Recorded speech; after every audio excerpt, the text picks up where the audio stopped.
వీర సావర్కర్‌ను పట్టుకొని ఇటీవల కాలంలో చాలా विनायक చాలా दामोदर सावरकर, వివాదాలొస్తున్నాయి గదా! इस नाम से शायद आप ఈ విషయం మీద అరుణ్ శౌరి అంటే ఒకప్పటి అంటే అటల్ బిహారీ వాజ్పేయి నాయకత్వంలోని మంత్రివర్గంలో ఆయన మినిస్టర్ ఆఫ్ స్టేట్ ఉండే. సైన్స్ అండ్ టెక్నాలజీ తర్వాత ఇవి పెట్రోలియం తర్వాత శాఖ మంత్రి రకరకాల పోర్ట్‌ఫోలియోస్ డీల్ చేసినాడు. ఒక గొప్ప మేధావి, తెలివిగలవాడు. ఆయన తన ఓన్ భాషలో ఎందుకు అసలు ప్రధానమంత్రి మోడీ చేస్తున్న మాటల్లో డొల్లతనం ఎంత ఉంది అని చెప్పడానికని కొన్ని విషయాలు वाकिफ చెప్పినాడు. होंगे। ఇప్పుడు आप एक और बात से वाकिफ होंगे कि इनको लेकर राय बटी हुई। ఇగో కొన్ని విషయాలు మాత్రం మీరు मेरी लड़की को रेप करना, कलेक्टिवली रेप करना, 9 साल की वो हिंदुइज्म। अच्छा वो भागता है उधर, एक पुलिसमैन, फ्रेंच पुलिसमैन, जिसका लोग चिल्ला रहे हैं अरे पकड़ो पकड़ो पकड़ो, वो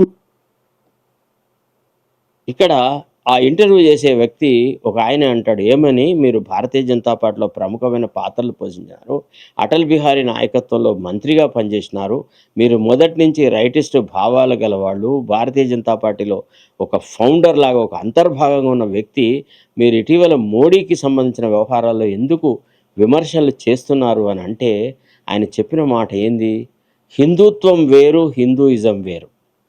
హిందువులు ఎప్పుడూ కూడా అన్ని మతాలు, అన్ని కులాల వాళ్ళని, అన్ని తరగతుల వాళ్ళని లోక కళ్యాణం కోరుతారు.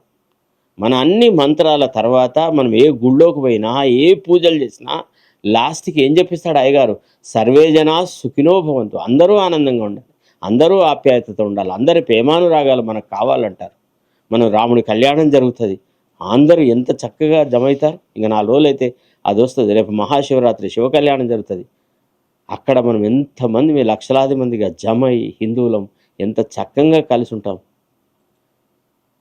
ఇవాళ హిందుత్వం వేరు హిందూయిజం వేరు అని ఈ మేధావి, ఈయన తెలివిగల వ్యక్తి, ఇతను చెప్తున్న మాటలలో ఒక్కసారి విందాం మనం.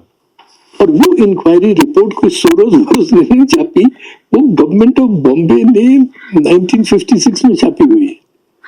मुझे कोई पढ़ता नहीं। मैं ये नहीं चाहता था कि लोग समझें कि मैंने सिर्फ एक हिस्ट्री की किताब लिखी है। मैं ये चाहता था कि भाई ये सारी चीज आज के संदर्भ में लिखी गई है और आज का संदर्भ ये है, और इसका जो इससे जो हमें पाठ मिलता है तो ये है कि हिंदुइज्म को हिंदुत्व से बचाइए, क्योंकि हिंदुत्व यही है। देखो హిందూయిజంను హిందుత్వం నుంచి బచాయించండి. హిందువులు అంటే ఎట్లయితే పాకిస్తాన్లో, ఆఫ్ఘనిస్తాన్లో, తర్వాత ఇతర ప్రాంతాల్లో ఎట్లయితే ఈ ముస్లిం మతతత్వవాదుల ప్రభుత్వాలు ఏర్పడ్డాయో అట్లనే మన దేశంలో కూడా ఆ దుర్మార్గపు పాలన రాకూడదు. హిందువులము అందరితో కలిసి సమానంగా, సమానత్వంతో, భాతృత్వంతో రిలేషన్షిప్ కలిగి ఉన్నటువంటి మన సమాజాన్ని వయలెంట్గా మార్చొద్దు, ఇది హింస వైపు పోవద్దు. ఇతర మతాలను ద్వేషించడం ద్వారా మనం సాధించేది ఏముండదు. మనం అందరం కలిసి सदियों से अपन मिलजुल के है, हम हजारों सालों से मिलजुल के है, आज और कल, कल और परसों में कोई अंतर नहीं है, सिर्फ यही होता रहता है. ये मजहबी चीज़, ये जो सियासती में मज़हब जो घुस गया, इसके वजह से बहुत से नुकसान हो रहा है. मज़हब अलग है, सियासती अलग है. इन दोनों को सेपरेट करके अपन जीने का एक तरीका सीख लेना चाहिए. इन चीज़ के लिए मुझे बताना चाह रहा, मैं आज आपको बता रहा हूँ. देखिए इन्हों क्या बोलते हैं. जो सावरकर ने लिखा है, अगर वो आ जाएगा तो हिंदुस्तान हिंदुस्तान नहीं रहेगा, हिंदुस्तान एक पाकिस्तान बन जाएगा, एक जोगी रंग के कपड़ों में इस्लामिक. అంటే కాషాయ వస్త్రాల్లో ఉన్నటువంటి ఒక మిలిటెంట్ సొసైటీగా భారతదేశం రావద్దు అనేటువంటి మాట మాట్లాడినాడు.